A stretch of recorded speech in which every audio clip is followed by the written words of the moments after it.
നമസ്കാരം, എൻ്റെ പേര് നിതിൻ AF എന്നാണ്. ഞാൻ SVT ഹോസ്പിറ്റലിലെ കൺസൾട്ടൻറ്റ് സൈക്കോളജിസ്റ്റാണ്.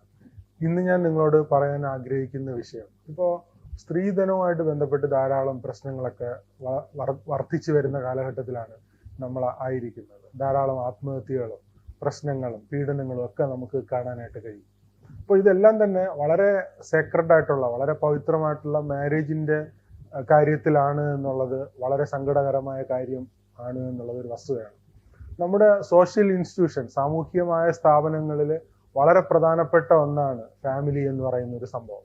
അപ്പോൾ അതിൻ്റെ ഇമ്പോർട്ടൻസും അതിൻ്റെ റെലവൻസും വേണ്ടുന്ന രീതിയിൽ കാണാതെ ഉള്ള ഒരു പരിഗണനയാണ് പലപ്പോഴും ഇത്തരത്തിലുള്ള സാഹചര്യങ്ങളിലേക്ക് പോകുന്നതെന്ന് നമുക്ക് മനസ്സിലാക്കാനായിട്ട് കഴിയും. ഇപ്പോൾ സ്ത്രീധനം അല്ലെങ്കിൽ ഡൗറി ഇഷ്യൂ നമ്മുടെ നാട്ടിലൊക്കെ കൂടുതലും ചർച്ച ചെയ്യപ്പെടുന്നത് അതിൻ്റെ ഒരു റൂട്ട് കോസ് എന്താണെന്ന് മനസ്സിലാക്കാതെയാണ് പലപ്പോഴും. ഒരു സൈഡറായിട്ടാണ് പല ചർച്ചകളും എല്ലാം നമ്മുടെ നാട്ടിലൊക്കെ കാണാനായിട്ട് കഴിയുന്നത്. അപ്പോൾ യഥാർത്ഥത്തിൽ രണ്ട് സൈഡും നമ്മൾ അതിനെ അനലൈസ് ചെയ്യേണ്ടതായിട്ടുണ്ട്. പെൺകുട്ടിയുടെ സൈഡിൽ നിന്നും അതുപോലെ തന്നെ ആൺകുട്ടിയുടെ സൈഡിൽ നിന്നും അസസ് ചെയ്യേണ്ടതായിട്ടുണ്ട്.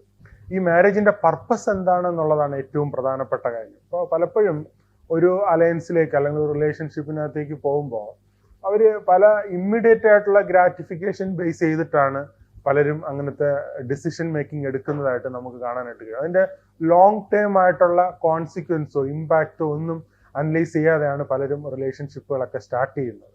അപ്പോൾ അവിടെ തന്നെ അതിനകത്ത് വലിയ പ്രോബ്ലം ഉണ്ട് എന്ന് നമ്മൾ മനസ്സിലാക്കിയിരിക്കേണ്ടുന്ന ഒരു വസ്തുതയാണ്. ഇപ്പോൾ നമ്മളൊരു ലൈഫ് പാർട്ട്ണറെ ചൂസ് ചെയ്യുന്നിടത്ത് നിന്ന് തുടങ്ങുകയാണ് ആക്ച്വലി മാരിറ്റൽ ലൈഫിൻ്റെ ഒരു ജേർണി എന്ന് പറയുന്നത്. അവിടെ തന്നെ ആ എടുക്കുന്ന ഡിസിഷൻ വളരെ കെയർഫുൾ ആയിട്ട് ക്രിട്ടിക്കലി അനലൈസ് ചെയ്ത് എടുക്കേണ്ടുന്ന ഇത് ഒരു വസ്തുതാപരമായിട്ടുള്ളൊരു കാര്യമാണ്.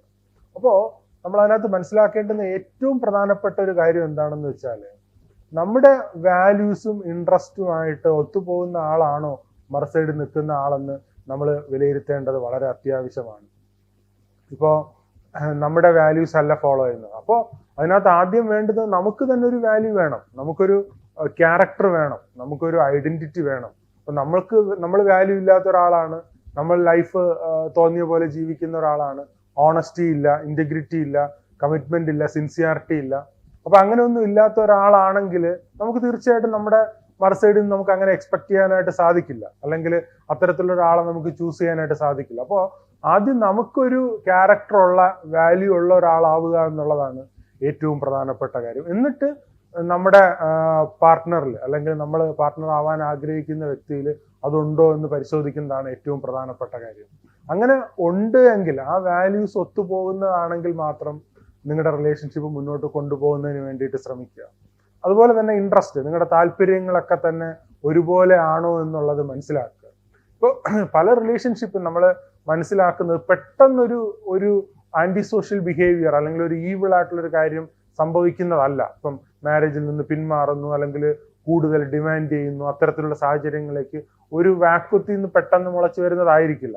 അപ്പൊ അതിന് മുന്നേ തന്നെ പലതരത്തിലുള്ള ഓണസ്റ്റ് ആയിട്ടുള്ള ഡീലിങ്ങിനകത്ത് പ്രോബ്ലംസ് വന്നിട്ടുണ്ടാവും, പല കാര്യങ്ങളും മറച്ചു വെച്ച് സംസാരിച്ചിട്ടുണ്ടാവും, പല കാര്യങ്ങളും നേരത്തെ നമ്മൾ അറിഞ്ഞിട്ടും പല കാര്യങ്ങളിലും കോംപ്രമൈസ് ചെയ്ത് ആ റിലേഷൻഷിപ്പ് മുന്നോട്ടേക്ക് കൊണ്ടുപോകാൻ വേണ്ടിയിട്ട് ശ്രമിച്ചിട്ടുണ്ടാവും. അപ്പൊ അങ്ങനെയൊക്കെയുള്ള പല കോംപ്രമൈസുകളും ആണ് വളരെ പ്രധാനപ്പെട്ട കാര്യങ്ങൾ നടത്തുന്നത് കൊണ്ടാണ് തീർച്ചയായിട്ടും ഇത്തരത്തിലുള്ള ഒരു ഹോറിബിൾ ആയിട്ടുള്ള അല്ലെങ്കിൽ ടെറിബിൾ ആയിട്ടുള്ള സിറ്റുവേഷനിലേക്ക് ഇങ്ങനത്തെ കാര്യങ്ങൾ പോയി എൻഡ് ചെയ്യുന്നത് എന്ന് നമ്മൾ മനസ്സിലാക്കിയിരിക്കുക. അപ്പോൾ അത് ആൺകുട്ടിയാണെങ്കിലും പെൺകുട്ടിയാണെങ്കിലും വാല്യൂസിന് അല്ലെങ്കിൽ ക്യാരക്ടറിന് പ്രാധാന്യം കൊടുക്കുക എന്നുള്ളതാണ് ഏറ്റവും പ്രധാനപ്പെട്ട കാര്യം. അത്തരത്തിൽ മാരേജിന്റെ മൂല്യങ്ങൾ അല്ലെങ്കിൽ അതിൻ്റെ ഒരു പർപ്പസ് നമ്മൾ മനസ്സിലാക്കുകയും അത് ഫുൾഫിൽ ചെയ്യാൻ വേണ്ടിയിട്ട് ശ്രമിക്കുകയും അത് നമ്മുടെ ഭാഗത്തു നിന്ന് എത്രത്തോളം ബെറ്റർ ആയിട്ട് നമുക്ക് കണ്ടക്ട് ചെയ്യാൻ വേണ്ടിയിട്ട് നമ്മൾ ശ്രമിക്കുകയും അത് ആ രീതിയിൽ നമ്മൾ ലൈഫ് മുന്നോട്ടേക്ക് കൊണ്ടുപോകാൻ വേണ്ടിയിട്ട് ശ്രമിക്കുകയും ചെയ്താൽ വളരെ ബ്യൂട്ടിഫുൾ ആയിട്ടുള്ള, ബ്ലെസ്ഡ് ആയിട്ടുള്ള ഒരു മാരിറ്റൽ ലൈഫ് നിങ്ങൾക്ക് ഉണ്ടാകട്ടെ എന്ന് ഞാൻ ആത്മാർത്ഥമായിട്ട് ആശംസിക്കുന്നു. Thank you very much. All the best.